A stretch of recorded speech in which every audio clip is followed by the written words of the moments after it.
So this is the second in a series of 4 webinars that we're doing looking at strata buildings. The other 3 webinars are on lighting, which we've previously done, and still to come are solar and ventilation.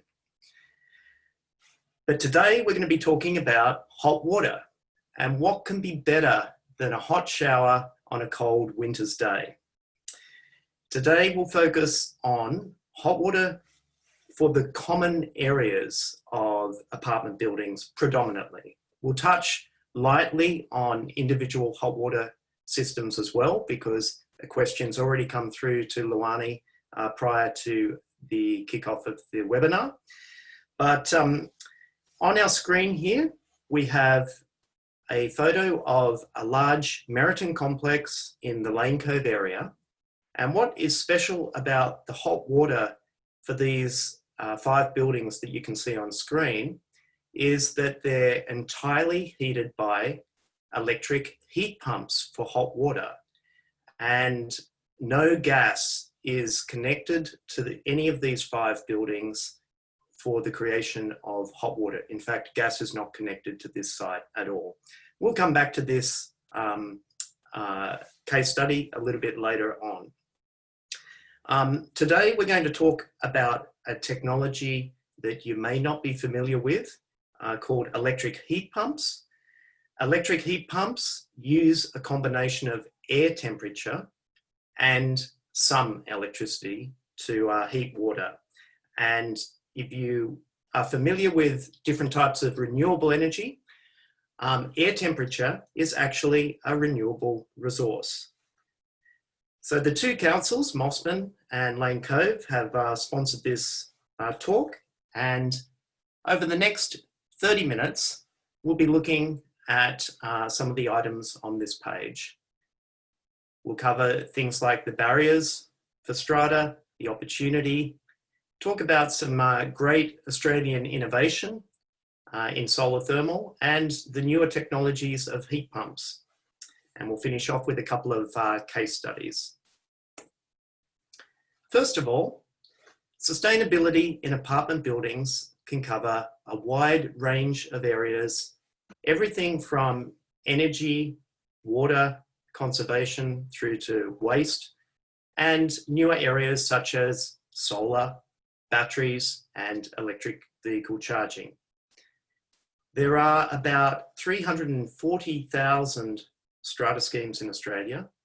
About 2.2 million Australians are living in apartment buildings, which represents about 15% of households. And the insured value of these apartment blocks is now over $1.1 trillion. Today, I'll use the terms owners corporation and body corporate interchangeably. And if you can just put any questions that you may have into the chat box, and these will be picked up by Luani and Fiona on the way through. So why would we upgrade hot water in apartment buildings? Well, according to the Australian government's Your Home website, water heating accounts for about 21% of the total energy used in homes. And if we look across Australia, what are the fuel sources that are used to heat hot water? Well, 48% of hot water is heated using natural gas. 45% is heated using electricity. About 3% is heated using LPG. And about 4% is heated using solar thermal. If we take a typical household, more than half of the hot water use is in the bathroom, a third in the laundry, and the remainder in the kitchen. Now, gas used to be a cheap form of energy for heating water in Australia.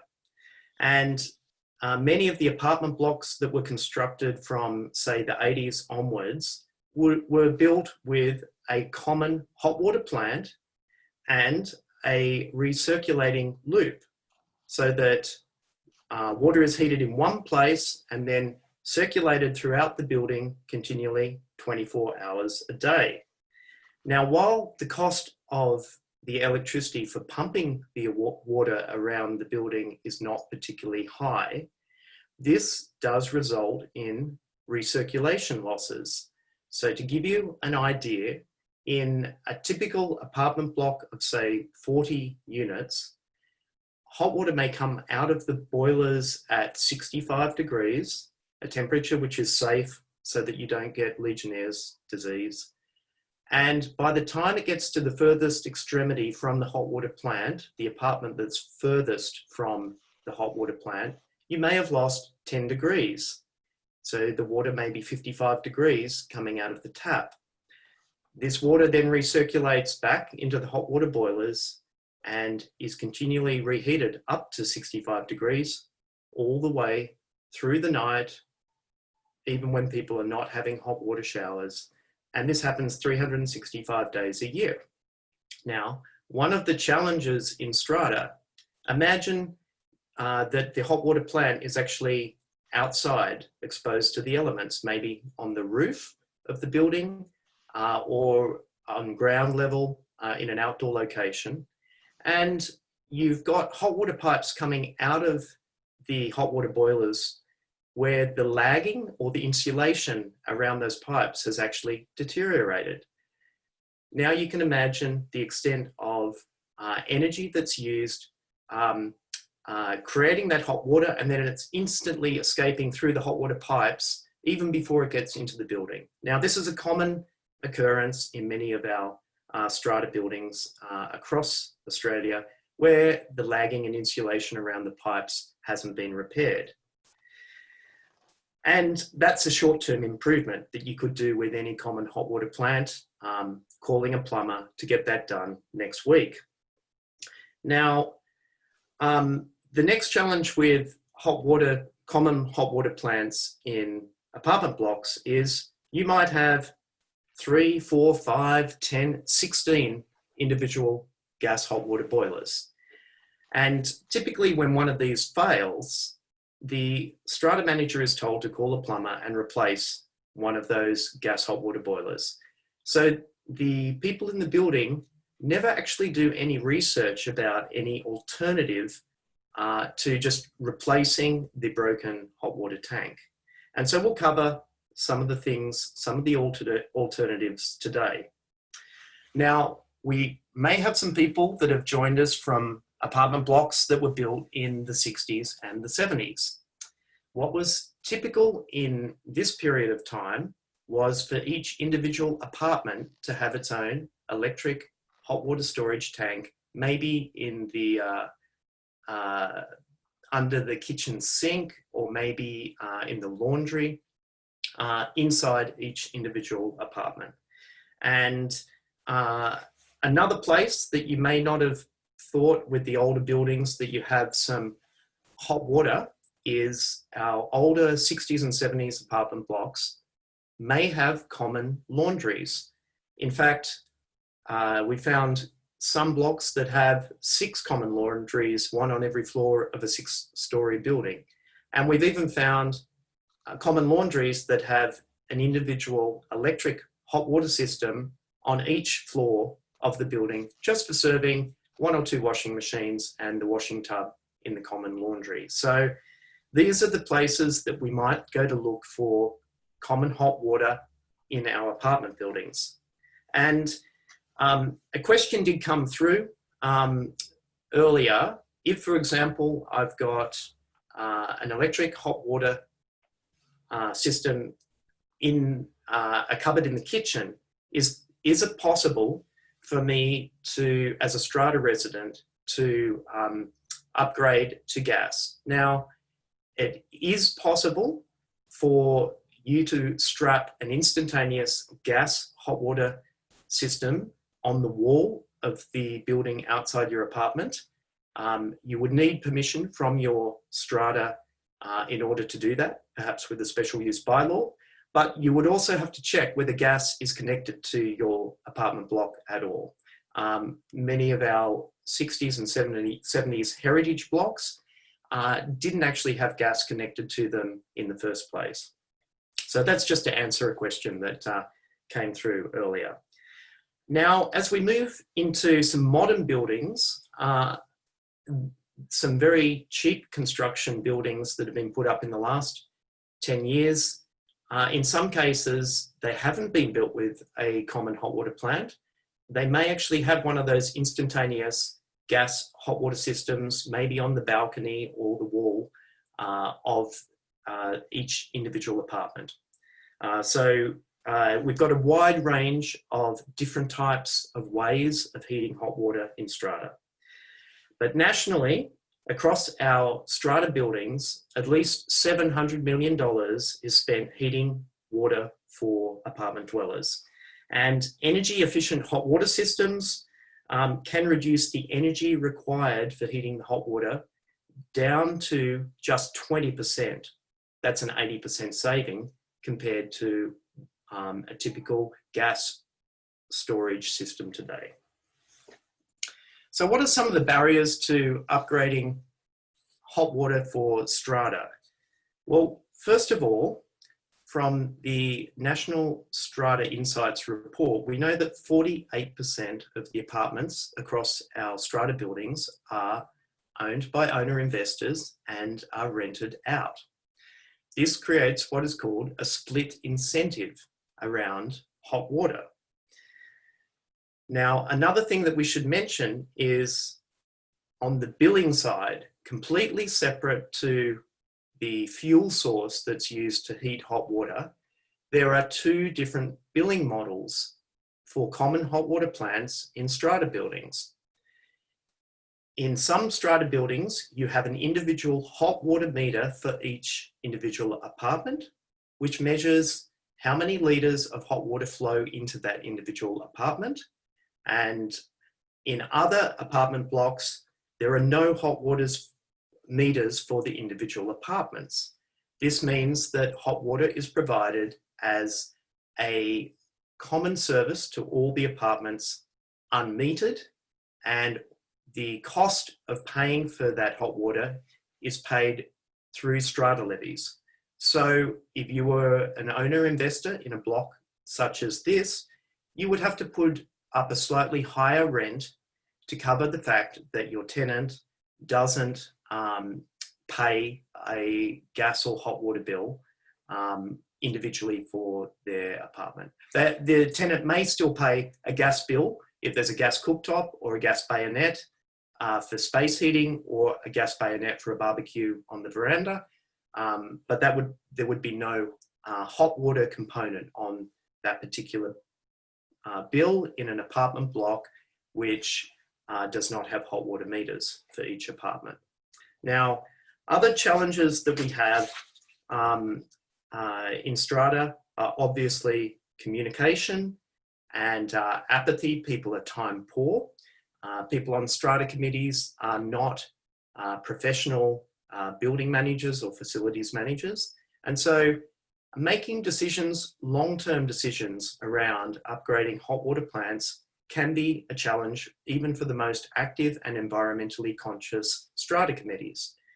There's definitely a lack of information in this area, and that's what a webinar such as today's webinar is trying to address. Now, we should also mention that very few people are aware that in the state of New South Wales, there is a state-sanctioned monopoly around the gas distribution network, and this is managed by a company called Gemina. Gemina is 60% owned by the State Grid of China and 40% owned by Singapore Power.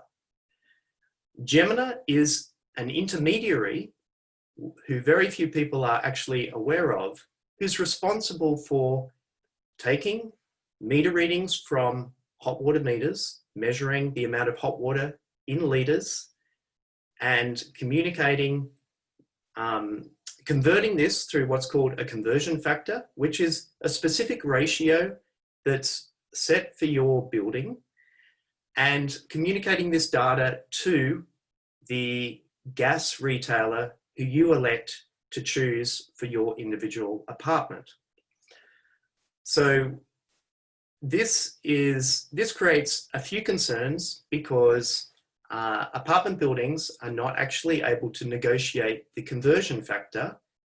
And if you think about the way this data is collected, it's not actually measuring the amount of gas that contributes to heating the hot water.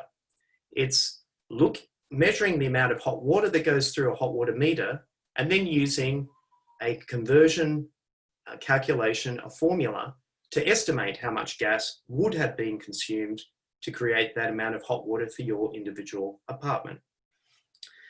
Another challenge in hot water is access to finance for strata schemes. And in particular, hot water plants are quite an expensive item that would have to appear on a 10-year capital works plan were you to upgrade them.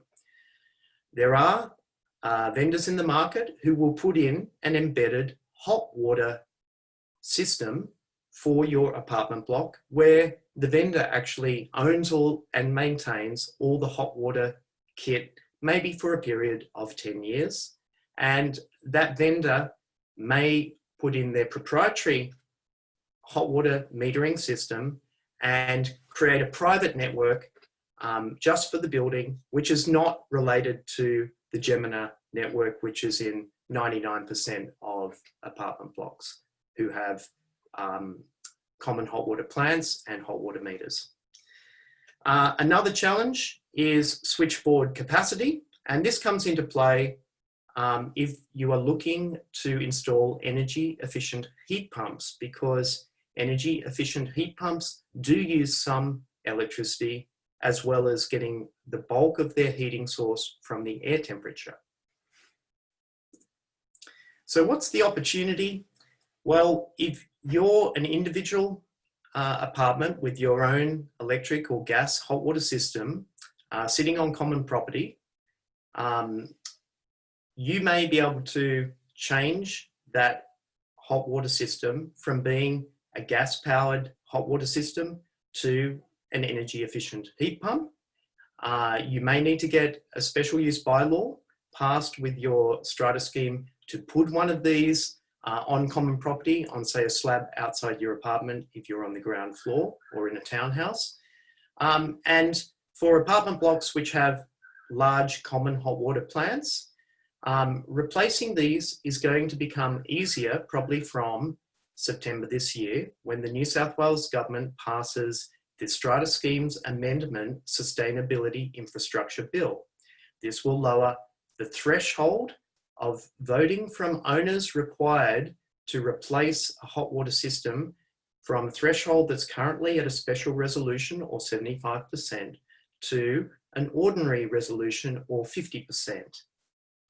And on the slide here, you've got another analysis, this time not nationwide, but by Ausgrid, that shows that hot water can be 37% of an individual residence's electricity breakdown, actually larger than air conditioning. And we'll get back to that, which is under heating and cooling at 22%. Now, when people think about environmentally sound hot water, they instantly think about the Solar Heart system that we can see on the slide here.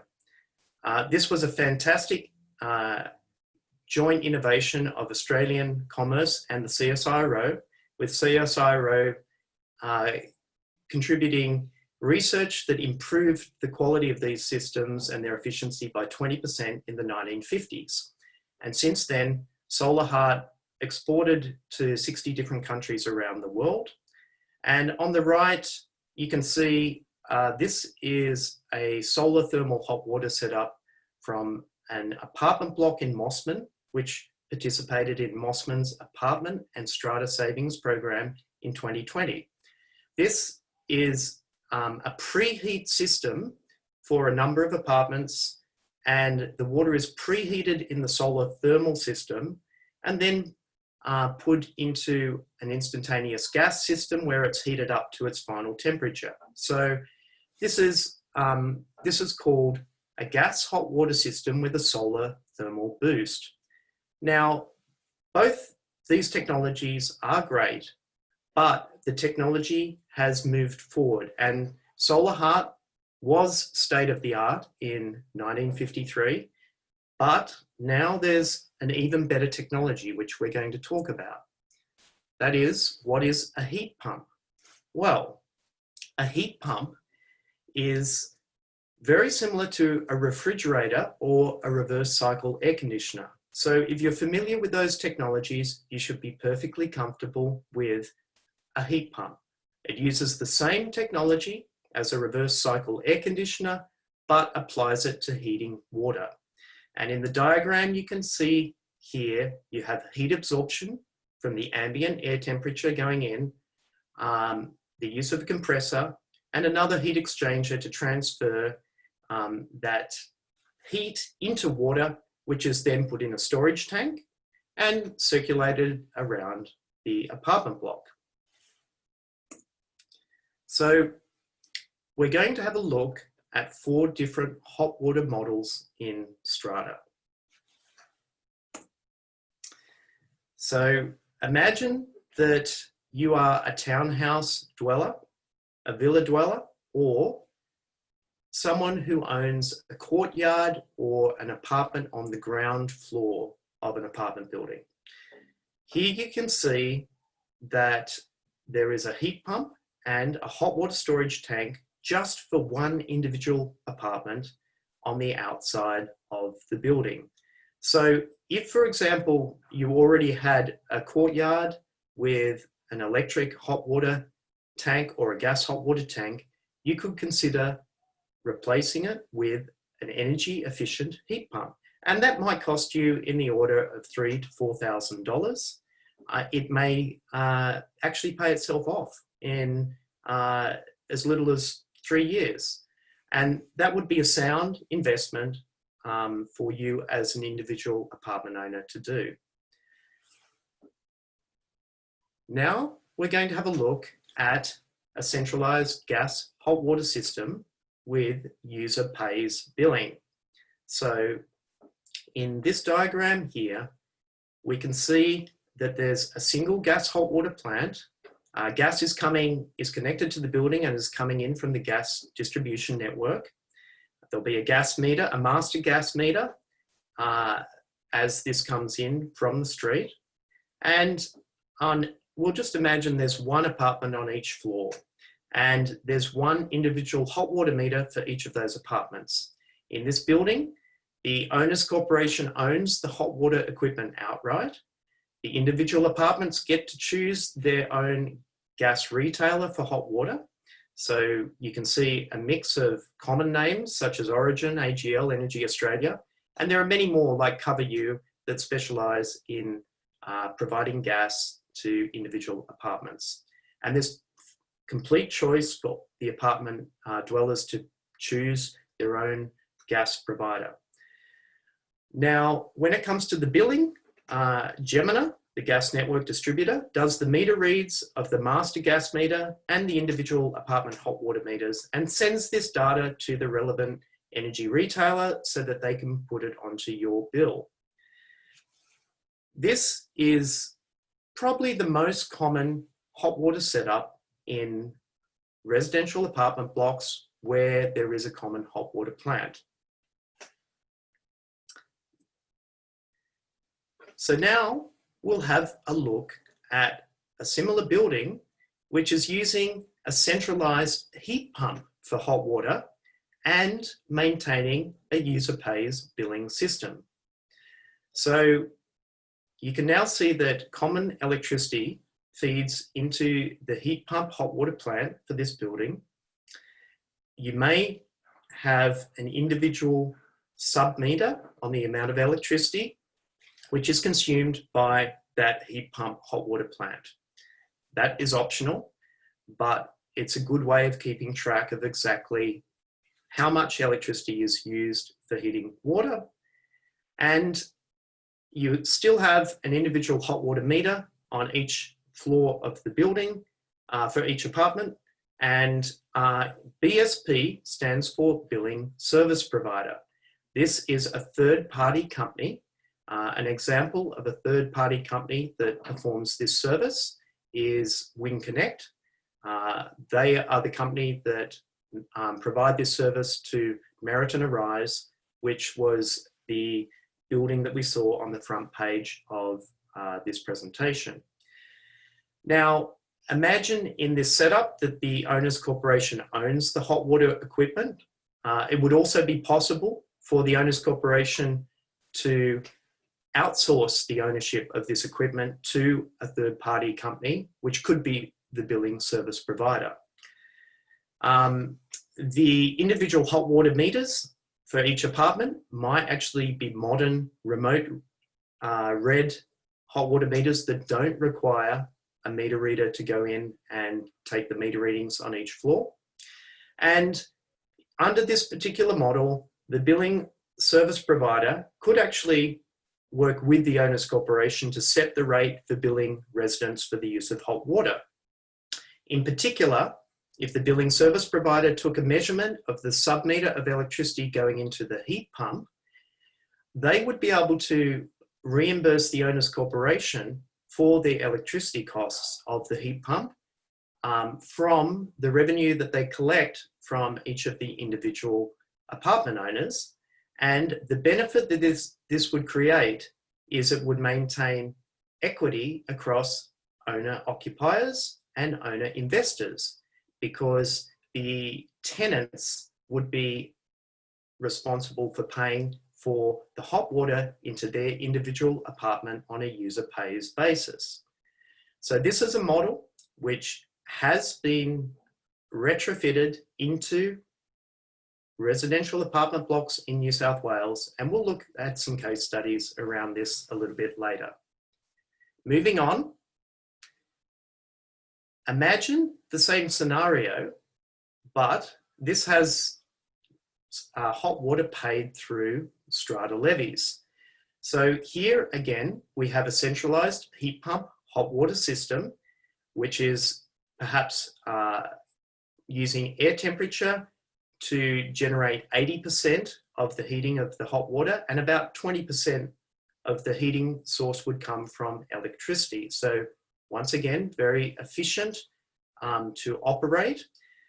The difference here is the building may still have Gemina hot water meters for each individual apartment in the building from when it used to have a gas hot water plant.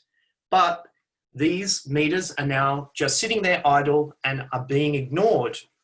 And hot water is being provided as a service to all the apartments in the building. Now, there are a couple of challenges with this model, but we'll get round to why this still may be desirable, particularly in smaller apartment blocks a little bit later on. Obviously, one of the great challenges with a free supply of hot water into a tenancy is that it can be abused. And we've seen situations with overcrowded student apartments, and students knowing that they don't have to pay for hot water, and actually instead of turning on the electric heater, which they would pay for during winter, just turning on the hot water in the shower and letting the steam permeate through the apartment to warm up the apartment, because that is actually the cheapest way to heat an apartment if you're not paying for hot water. Well, there are situations like this, but with a apartment block that might have a high proportion of owner occupiers, it actually may be the best overall financial result to not have individual billing and not paying billing service provider fees. If you think about dropping the cost of generating hot water by 80% compared with what it is today. And just to give you an example, an apartment block of say 40 units might be paying $20,000 a year for heating the hot water using gas for all 40 apartments?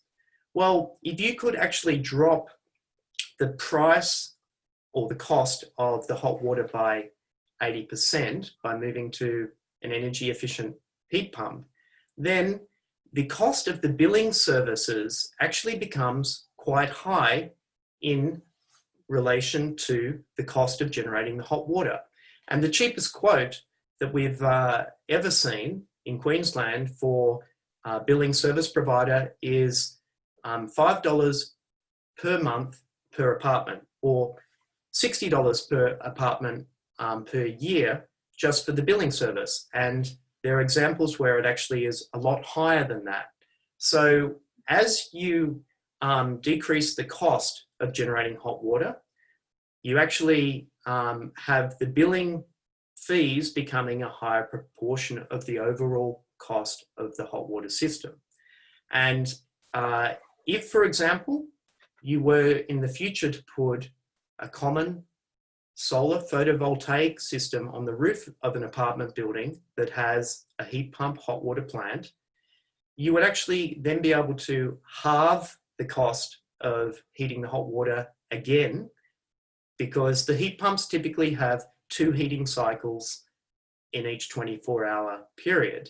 One heating cycle is directly during solar generation time, heating up slowly and storing water so it's ready for when people come home from work after 5 o'clock.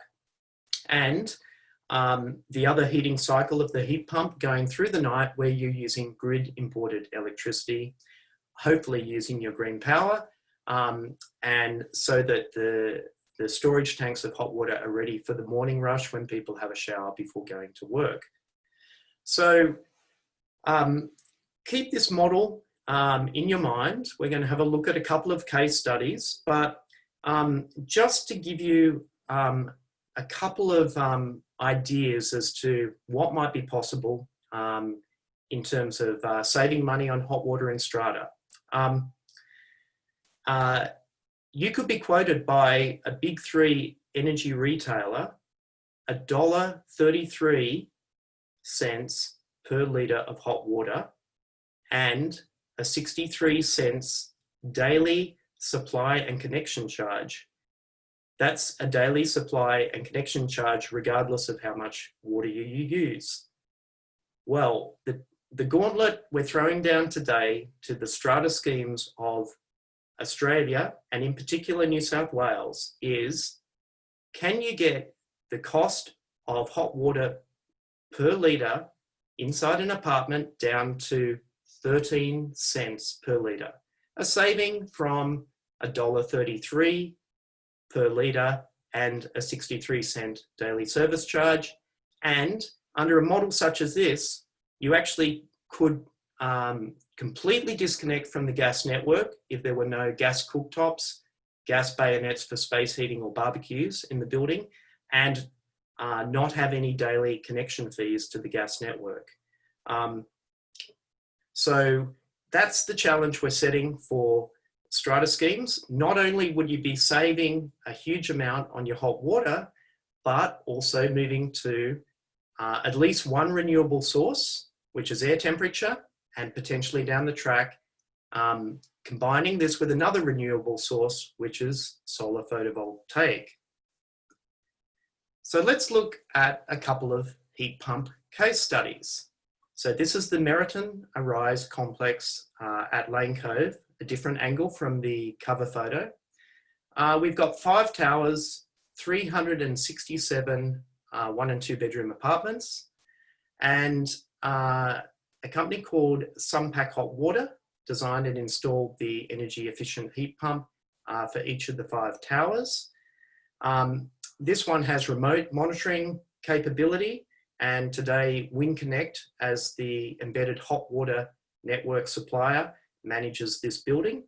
And the savings that you're looking for in this, that you're achieving in a building like this compared to it running on gas, are over 60%. And that's driven by heat pumps. So here's a picture of the heat pumps. You can see the the unit with the two fans on the top of it is actually the heat pump. And then you've got this array of storage tanks. Those are just storage tanks for hot water, and they operate a little bit like a battery. So the heat pump is so efficient because it heats the water very, very slowly.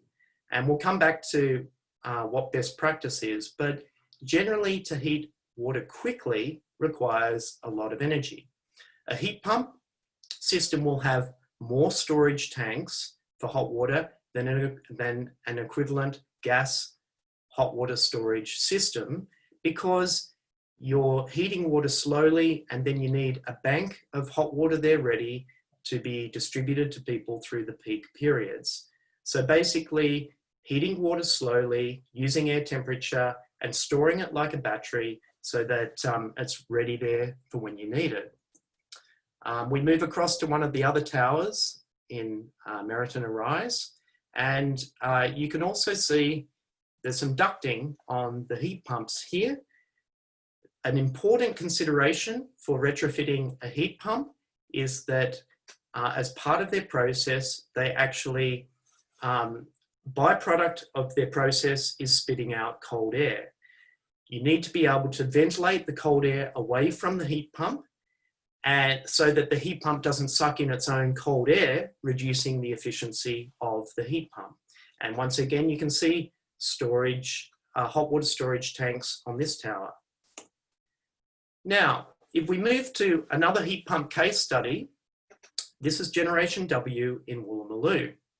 This is a much smaller apartment block, 35 apartments in 5 buildings. In 2018, one of their gas hot water boilers started leaking, and we recommended that they investigate heat pumps. They got 3 quotes and decided to install 6 integrated heat pump and storage units. So in this particular setup, you'll see some pictures that show a little heat pump actually sitting on the top of the storage tanks.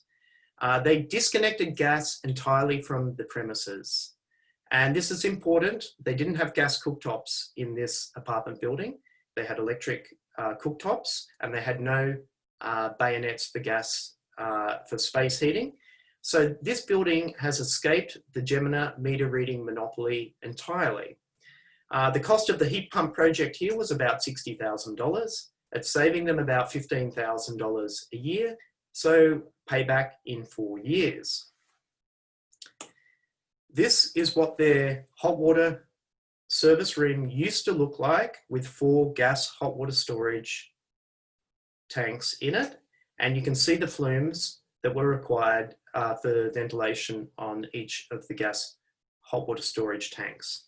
After the upgrade, you can see that they've moved to 6 integrated heat pump and storage tanks in the same plant room. They no longer need the ventilation that's required on top of a gas hot water system, but they did install a fan, which is on a thermostat, which detects the temperature in this plant room and starts blowing to blow cold air away from the heat pumps should there be too much of a build-up during the day. This particular heat pump system will operate for about 4.5 hours at a time during summer when it's hotter, and during winter it'll operate for about 6 hours a day. Now, a common question that people often ask is, do heat pumps work in wintertime? And the reason that they work in wintertime is they use a refrigerant that has a boiling point of -28 degrees in this particular case. That means that if the air temperature outside is any higher than -28 degrees, the heat pumps will be operating. And that is why heat pumps can even work in the snowy mountains of Australia during wintertime when it's snowing. And this building went on to win Strata Community Awards 2018 Environmental and Engagement Award due to the great efforts of the committee members there. They also are wonderful in that they did LED lighting upgrades. They've got a fantastic community garden and a worm farm, and they also went through a Neighbours for Apartment Buildings rating. Now, this is a very recent case study of a heat pump retrofit into a residential apartment block. In fact, it was installed last week. This building was a participant in the North Sydney Futureproofing Apartments project. It is 15 apartments in 2 separate buildings. And the challenge for this building is that they actually had 2 separate hot water kits, one for each of the buildings, which costs a little bit more because you're buying 2 heat pump systems, where usually you would get away with just 1 heat pump system for 2 buildings. But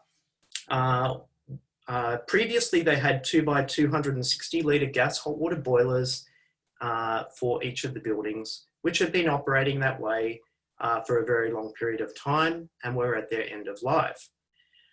They've now installed 2 new hot water storage tanks in each of the hot water rooms, and they've installed generic heat pumps on the wall of the building with a new pipe for the condensation from the heat pumps to be channeled away.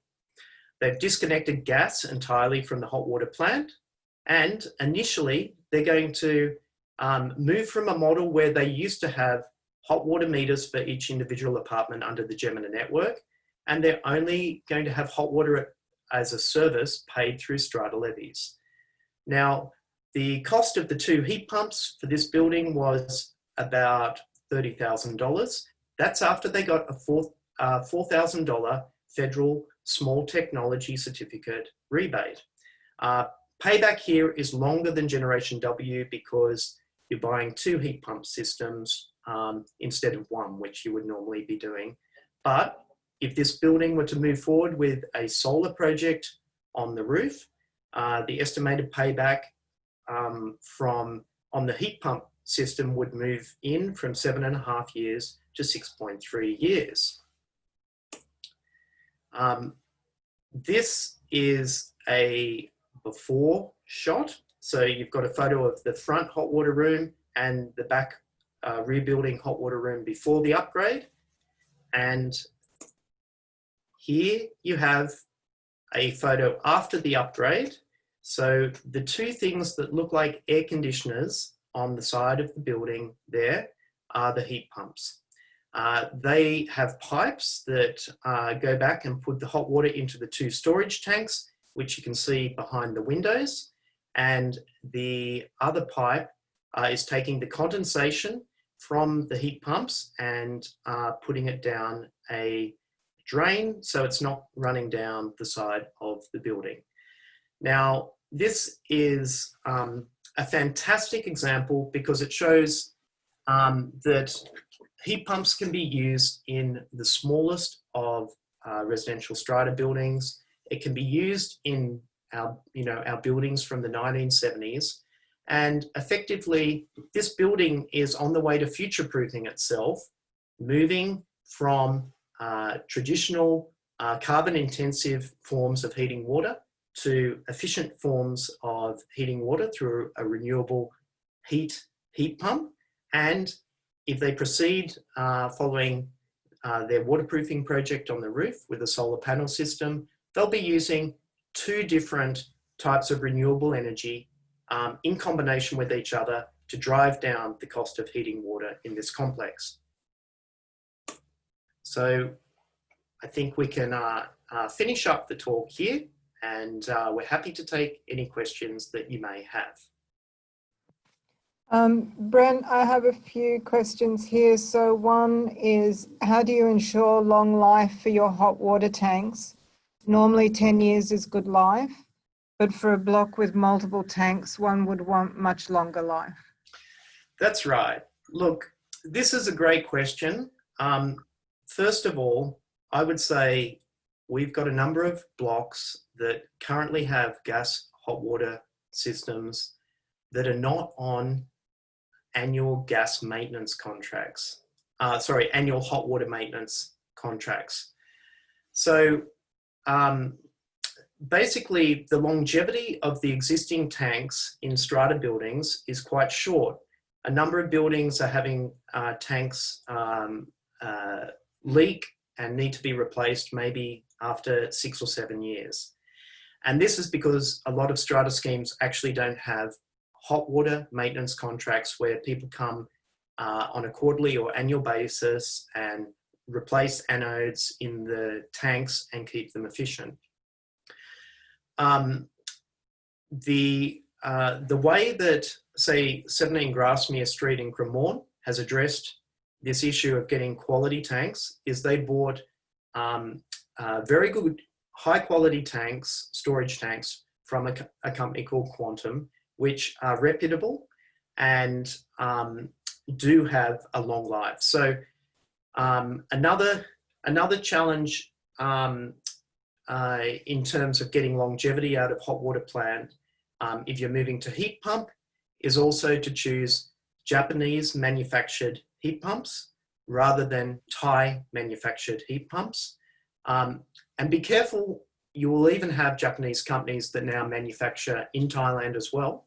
But the best heat pumps come from Japan, and they're designed in Japan for long life and also for working in colder conditions than heat pumps that are built in other areas of the world.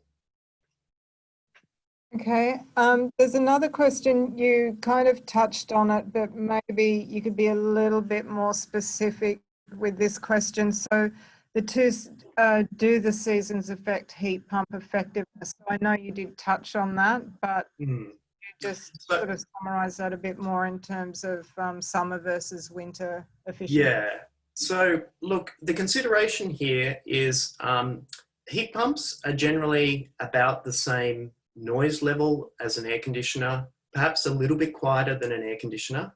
And in a climate such as Sydney, you will have a different operating period for the heat pump for each of its cycles. In the summertime, probably more like 4.5 hours for each cycle. In the wintertime, maybe 6 hours. So the heat pump will be operating longer in the colder seasons. That's in an area such as Sydney. But, you know, so another key point is you don't want to be installing this right next to someone's window because, you know, it may create a little bit of noise while it's operating in the strata building. But, you know, the benefit of the heat pump is it's heating the water very slowly. And, you know, if we just go through best to worst of heating hot water, well, electric heat pumps would be the best. Maybe gas boosted by solar thermal would be the next best, followed by instantaneous gas, followed by gas with a storage system, followed by electric storage, followed by electric instantaneous as the worst. So that's hopefully giving you a little bit of a guide as to, you know, the trade-offs that you have, the operating hours, the cycle time, maybe a little bit of noise, a little bit of cold air, a little bit of condensation that you have to deal with from heat pumps. But the benefits are, you know, getting up to 80% reduction in the energy costs for heating the equivalent amount of hot water. Thanks. There's another one here. I've heard that the compressor/heat exchange units can fail after 4 to 6 years. Are the Japanese made units from particular brands? Are the Japanese made units from particular brands, and what brands use them? Yes. So this is back to the point I made earlier. There's definitely, you can get 20 different types of heat pumps in Australia today, at least. Look at the source of manufacture. And I'm not particularly, you know, picking only Thailand, but some of the Southeast Asian countries that manufacture heat pumps have had quality issues. If we move to, say, Japanese manufactured heat pumps, you know, a premium heat pump, a brand which people would probably be very comfortable with is, say, Mitsubishi Heavy Industries. Mitsubishi Heavy Industries has a industrial heat pump that can be used for apartment buildings or hospitals called the Qton. And during a City of Sydney funded evaluation, we identified that this is a particularly environmentally friendly heat pump because it uses a natural refrigerant in CO2. So in looking for your heat pump, look at the refrigerant that is used as well as an indicator of the quality.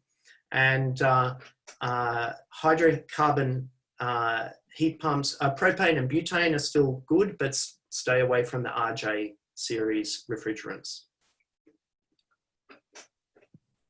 Somebody has asked, could you please repeat the list slowly? I think they're referring to, you know, what was the preference with the heat pumps in terms of electricity and gas. Maybe we could write that up and just send it with our survey.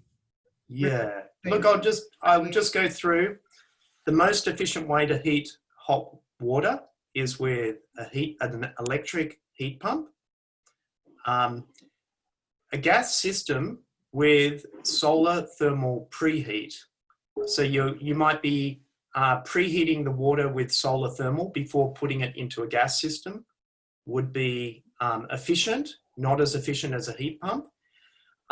If you were using instantaneous gas, such as a tank pack system, so that would probably be 15% more efficient than using traditional gas storage as which is what is in most strata buildings today.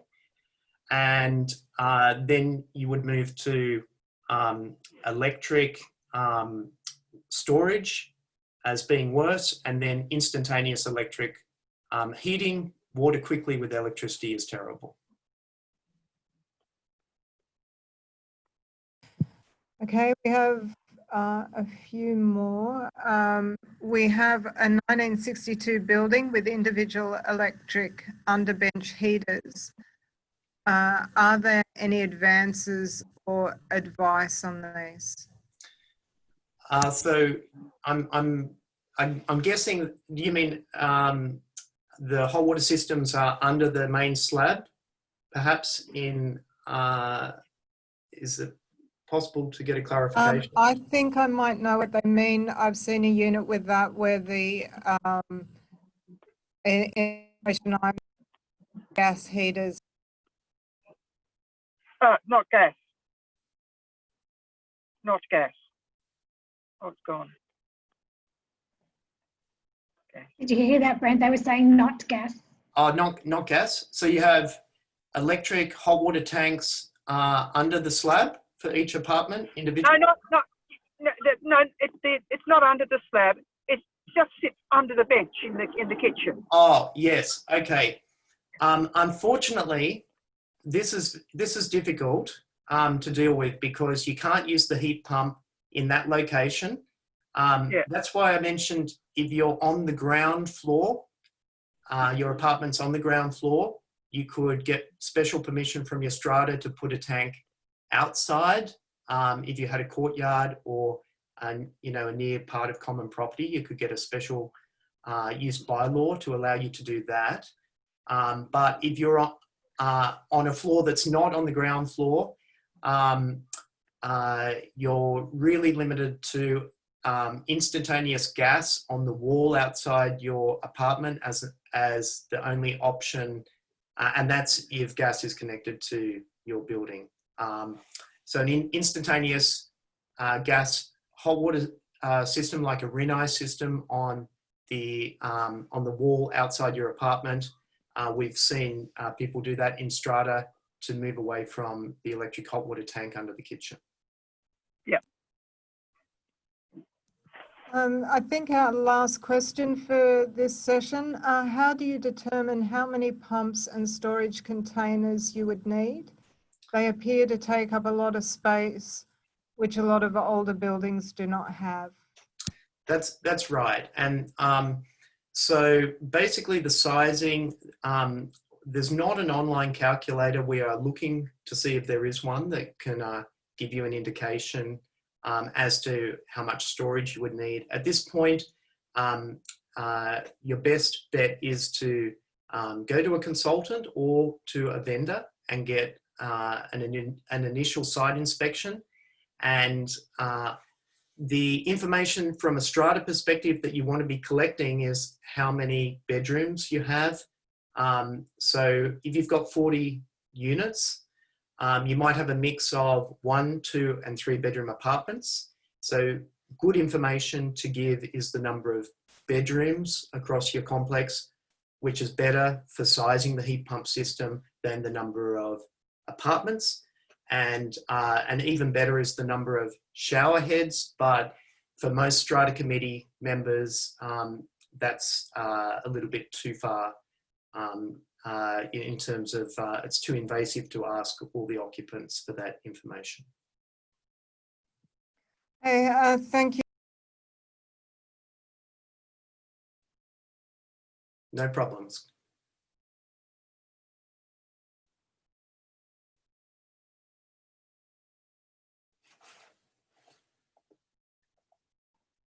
Sorry, Luana, you're just on mute there. Okay. Yeah, so just a reminder to everybody that Lane Cove and Mosman have Climate Clever. So just pop on to our council websites for details. And Mosman also is taking expression of interest for unit blocks for a strata savings and apartment program. So again, just go to the Mosman website and look for further details there. Okay, thank you, everyone. Thanks so much. Thanks for joining us, everyone. Thank you. Thank you very much. Thank you. Bye-bye. Bye-bye. Bye.